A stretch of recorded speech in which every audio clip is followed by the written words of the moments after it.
So after studying this module, you should be able to understand school counseling at different levels, learn about the emphasis, roles and activities of counseling at elementary, middle and secondary school levels, learn the various counseling techniques effective at each school level, and know about the changes in the 21st century. School counseling has been recognized as an area of expertise only in the last 3 decades. However, its importance and existence can be traced back to as early as the 20th century BC.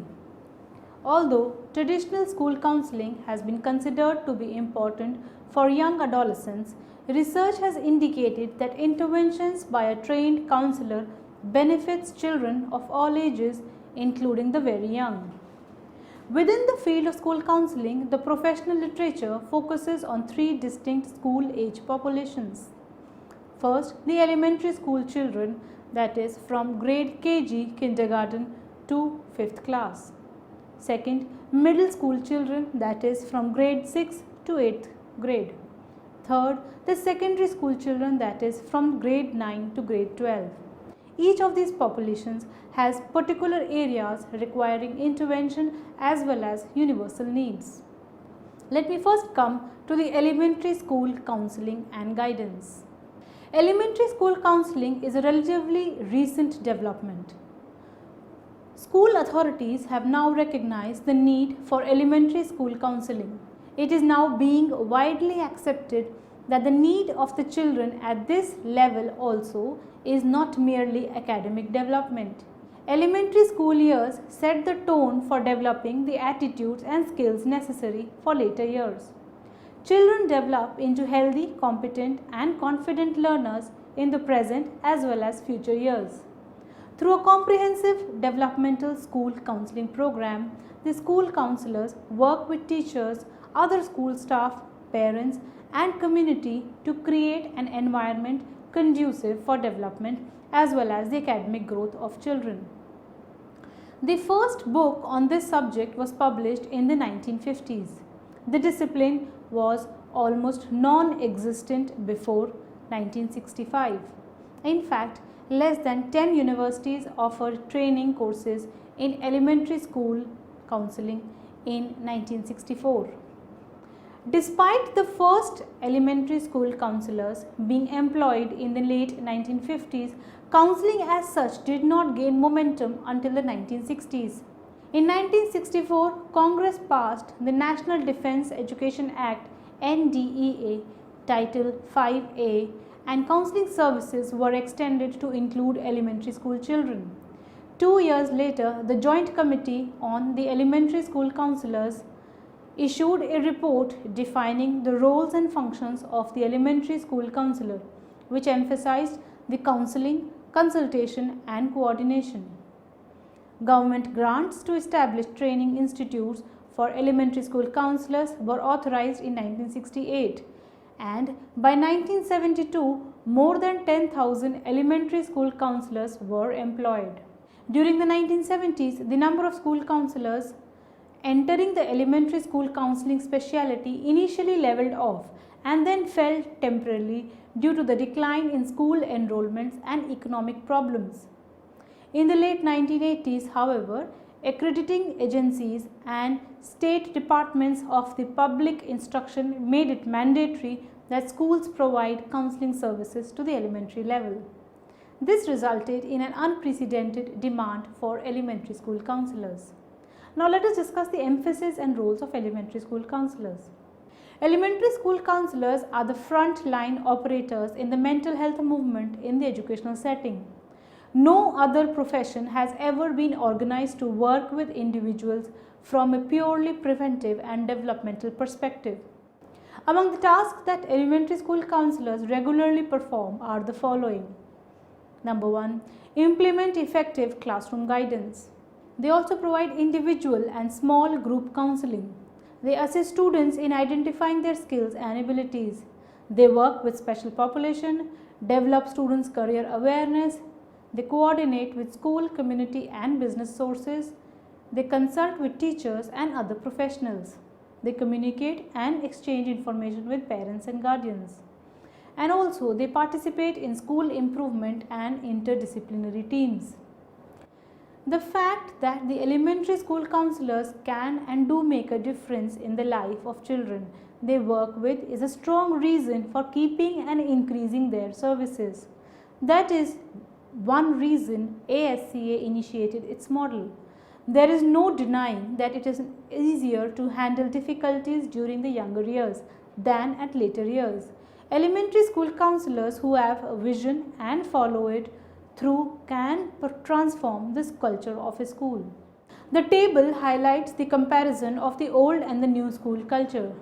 The old school culture was adult driven, whereas the new school culture is student driven.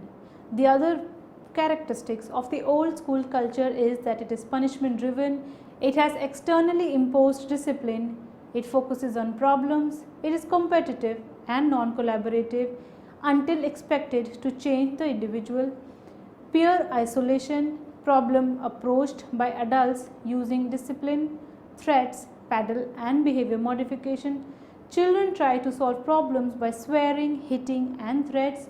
Children are not empowered to change themselves and to help change others. Whereas in the new student culture or the new school culture, the culture is student driven, it helps in learning new skills, it is self-imposed discipline, it focuses on problem solving, it is cooperative and collaborative until expected to change the individual, the group and the community. It is peer supported, the problems resolved by adults using dialogue, positive interaction, cooperation and a problem solving model. Children try to solve problems by problem solving model and peer support. Children are empowered to change themselves and help change others. Individual counseling at the early school level. The primary goal of school counseling program is to help students with those aspects that may interfere with their learning and school performance. All students have the opportunity to meet the school counselor individually so as to explore issues that may be troublesome to them. With the school counselor's support and guidance, goals are set to resolve the concerns of the student. Possible topics that might be discussed are anger, friendships and peer group pressures, academic concerns, conflicts and problem solving, decision making, coping strategies and dealing with illness, death and divorce in their families. At the group level, group counseling may also be offered. Students may choose or may be referred to or may be suggested by the counselor to participate in small group counseling sessions. In small group counseling, students who share common needs or concerns come together in a safe environment to talk, share and go through role plays to improve their coping skills. Group counseling sessions were often conducted by the school counselor on a weekly basis for a period of several weeks. Sessions are scheduled through the class teacher to minimize the interference with the academic schedule.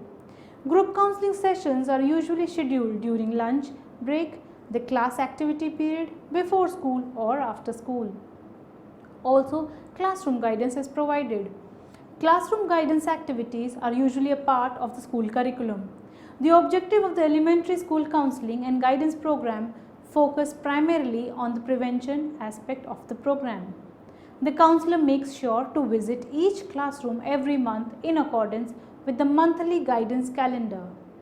A 30 to 45-minute lesson related to the developmentally and academically relevant topics is discussed with the students. The general needs of the classroom or the grade level are kept in mind while formulating these lessons. Different topics like understanding self and others, appreciation and acceptance of their classmates, peer conflict and conflict resolution, social skills, dealing with academics, time management, character development, respecting self and others, responsible behaviors, understanding and dealing with bullies, and dealing with transitions may be included. Another aspect is consultation and coordination. A very important role of the elementary school counselor is to assist teachers school administration and other personnel to understand and meet the specific needs of each student. The counselor's role is also that of an advocate for the students' growth and learning. Working together with students, the school, the family, the counselor strives to enhance each student's performance and achievement. Now let us come to the middle school counseling and guidance. Emphasis on middle school counseling and guidance is an even more recent phenomenon than elementary school counseling. It came into prominence in the 1970s as a hybrid way to offer services for students who did not fit the emphasis given by either elementary school or high school counselors. The idea of a special curriculum and environment for pre-adolescents and early adolescents was first implemented as a junior high concept, an attempt to differentiate between younger adolescents, that is from ages 12 to 14 and grades 7 to 9, and older adolescents. Middle schools typically enroll children between the ages of 10 and 14 and encompasses grades 6 to 9. Children at this age and grade level are often referred to as bubblegummers in the US. In addition to experiencing the normal problems that exist in the family, school and community, middle school boys and girls adjust to changes in the body, pressure from peers, demands by the schools for excellence, conflicting attitudes of parents and other problems with establishing self-identity. There is very little homogeneity in this group and their most common characteristic is unlikeness. According to Dorothy, we know less about this age group than any other group. Part of the reason is that few middle school counselors conduct research or publish their findings about this population. Yet, the Gesell Institute of Child Development and other child study centers offer a description of cognitive, physical and emotional factors that can be expected during this time. Too few counselors take cognizance of this data. On a general level, however, most middle school counselors are aware of the major physical, intellectual and social developmental tasks that middle school children must accomplish. Thornburg in 1986 outlines them as becoming aware of the increased physical changes, organizing knowledge and concepts into problem-solving strategies, making the transition from concrete to abstract symbols, learning new social roles, learning new sex roles while identifying with the stereotypical role models, learning skills for developing friendships, gaining a sense of independence, and understanding responsibility which comes with independence. Now let us discuss the emphasis and roles of a middle school counselor. Schools often neglect the physical and social development of the child while stimulating intellectual growth.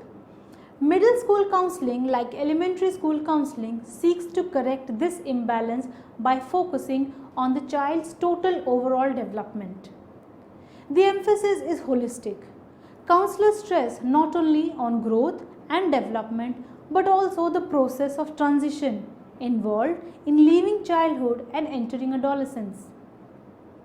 Their activities include working with students individually as well as in groups, working with teachers and administrators, working with education agencies, social services and other stakeholders, working with parents to address unique needs of specific children. These roles may be fulfilled more easily if counselors develop capacities and programs in certain ways. The necessary capacities, according to Thornburg, include general information about developmental characteristics of middle school children and specific tasks that students are expected to achieve.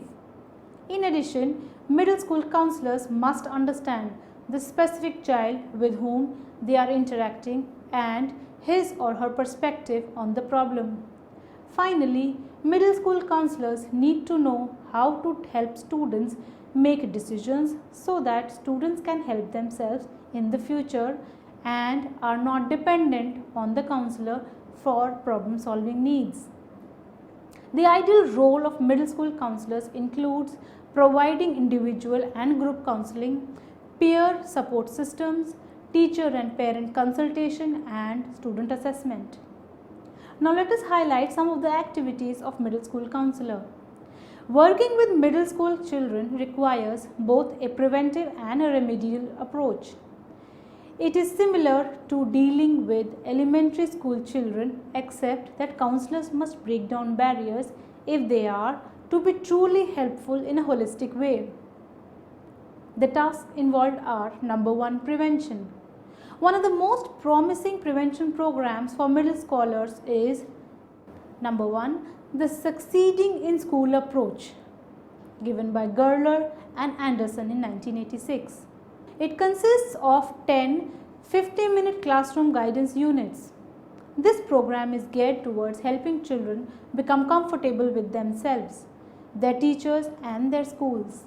Furthermore, this approach is designed to help students focus on behaviors, attitudes, and human relation skills that lead to improved academic success. Second program is complementary to the Succeeding in School program is Rosemary Smith's 1995 group counseling activities for children and adolescents. These activities develop life skills in children. In addition to classroom guidance, group work, middle school counselors can use individual counseling, peer counseling, and consultation activities to foster problem prevention. Third is one of the theoretical approach that helps in this process, which is called as a developmental counseling therapy or DCT. DCT incorporates the developmental concepts from individual theories such as those by Kohlberg, Gilligan, Kagan, and Erikson, along with family theories for counselors to relate to the middle school children in their preferred developmental orientation, sensory motor, concrete, formal operations, and dialectic or systemic. Fourth is other preventive type program is peer mentoring. In this arrangement, an older student such as an 8th grader is paired with a younger student through a cooperative learning arrangement. Fifth is middle school counselors may also set up a teacher advisory program or TAPS, which are based on the premise that guidance is everybody's responsibility, that there are not enough trained counselors to handle all of a school guidance needs, and that teacher-based guidance is an important supplement to school counseling. Now let us discuss what comes under remediation. One of the best ways to work remedially with the school students is to combine it with a preventive approach. The middle school counselors cannot perform all the functions alone, so they must delegate responsibility and solicit the help of other school personnel, parents, and community volunteers. The Communication Service Cluster is primarily concerned with public relations. It is a counselor's outreach arm and is critical for informing the general public about what the school counseling program is all about. The curriculum service, however, concentrates on facilitating course placements and academic adjustment. The Assessment Service Cluster provides testing and evaluation services and is often linked with the Career Resource Cluster, which focuses on the student's future goals and vocation. The Counseling Service Cluster and the Crisis Center Cluster are closely connected. The Community Contact Cluster focuses on working with parents and other interested people to open the lines of communication between the school and the other agencies.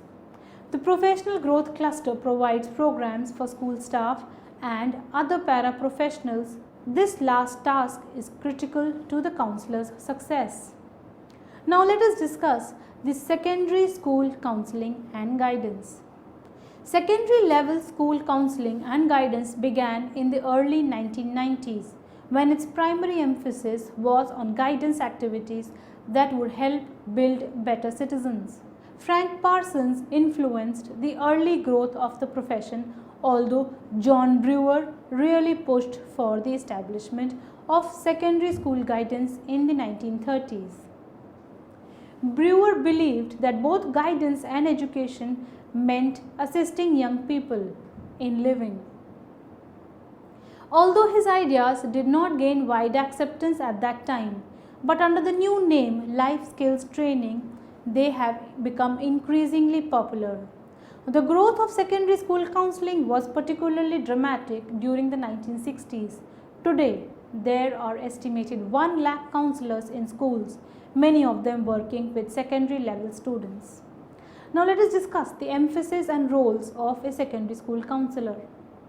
Counselors in high school environments concentrate on the following tasks, that is, providing direct counseling services individually, in groups, and to the school as a whole, providing educational and support services to the parents, offering consultation and in-service programs to teachers and staff, delivering classroom guidance, that is up to 25% of the time as suggested by the ASCA national model, facilitating referrals to outside agencies, networking to post-secondary schools and businesses, and advising academically.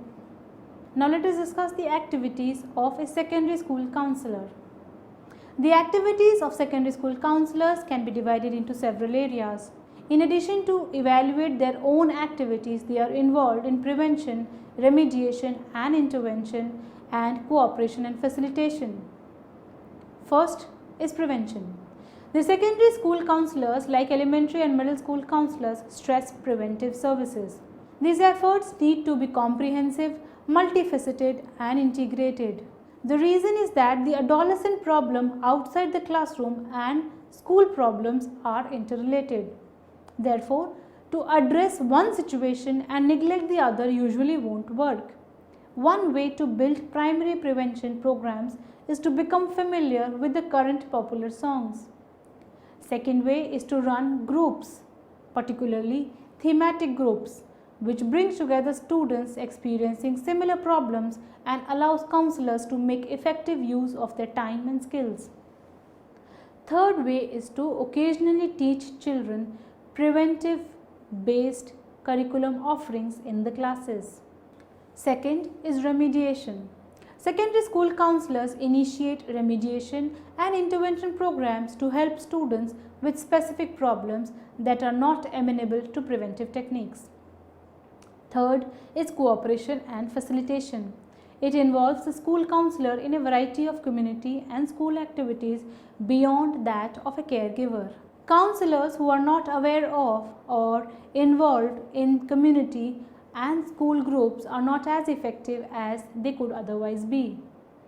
Part of a school counselor's responsibility is becoming involved with others in ways outside direct counseling services. Thus, secondary school counselors often have to take the initiative in working with teachers and school personnel. By becoming more involved with teachers, administrators and sponsors of extracurricular activities, counselors integrate their view into the total life of schools and help create the kind of school environments that stimulate growth and learning. Now let us come to school counseling in the new millennium. As the century unfolds, there have been substantial changes in the occupational and economic structures. Focus on skills development has increased. Occupational and industrial specialization continues to increase. Increasing company size and complexity is now the rule rather than the exception. This often results in job invisibility and makes the transition from school to work and from work to further academic achievement more complex and difficult. All of these changes are creating future challenges for the students. A rapidly changing world of work, increasing violence in homes, schools and communities, high divorce rates, increasing teenage suicide, substance abuse and sexual experimentation are some examples of the complex challenges students have to face today. These are real social problems which have and will continue to have an impact on personal, social, career and academic development of students. As these and other changes are taking place in society, many organizations and groups of involved persons are providing services at national, state, and local levels to help students deal effectively with these complex challenges. Different purposes of guidance and counseling have been put forward by different persons and different groups. This way, the case even at the beginning, when the only aspect of counseling and guidance was vocational guidance, the perception, definition, and scope of counseling and guidance is influenced by a number of factors like social, political, and economic conditions, personal and societal changes, and other conditions present at a particular time. The role of an active and involved school counselor, however, extends beyond providing direct services to students and parents. It means that the school counselors fulfill their responsibility to take part in shaping the educational policy at the local, state, and national levels. It also means that they fulfill their obligation to continue to work towards developing and expanding the scope of guidance and counseling at the state and federal levels. Finally, there is an increasing need for national and state comprehensive guidance and counseling programs, legislation that recognizes it as a program that is equal with and complementary to other programs in education. Well students, now let us summarize what all we have learnt in this module. First of all, school counseling has been recognized as an area of expertise only in the last 4 to 5 decades. Within the field of school counseling, the focus is on 3 distinct age groups: the elementary school children, the middle school children, and the secondary school children. Elementary school counseling and guidance is relatively recent development. The discipline was virtually non-existent before 1965. Elementary school counselors are the front-line operators in the health movement in the field of education. They work with individuals from a purely preventive and developmental framework. Research has proved that the important role of elementary school counselors. It is easier to handle difficulties during the younger years than in later years. Elementary school counseling is conducted at both individual and group levels. The goal and purpose of school counseling program is to assist students with issues that might interfere with their learning and academic performance. Besides individual counseling, classroom guidance activities also form a part of the school curriculum. The counselor visits each classroom periodically and developmentally appropriate lessons are taken. Another role of elementary school counselor is to assist teachers, school administrators, and other school personnel to meet the needs of each individual student. Emphasis on middle school counseling is an even more recent phenomenon and came into prominence in the 1970s. Middle school counseling is aimed at dealing with specific adjustment, developmental, and academic problems related to pre-adolescence and early adolescence. The ideal role of the middle school counselor entails providing individual and group counseling, strengthening peer support system, teacher consultation, student assessment, and parent consultation and guidance services. Working with middle school children requires both prevention and remediation. One of the most promising preventive programs for group counseling of middle school children is the Succeeding in School approach given by Gerler and Anderson in 1986. Other important preventive programs are developmental counseling and therapy, that is DCT, peer monitoring, and teacher advisory programs or TAPS. These are effective for individual counseling. Secondary school counseling and guidance began in early 1900s with primary aim at building better citizens. Frank Parsons and John Brewer are the major contributors to the establishment of secondary school guidance programs in the 1930s. An important function of any school counselor is that of a constant remodeling of the counseling program to suit the current needs of the children.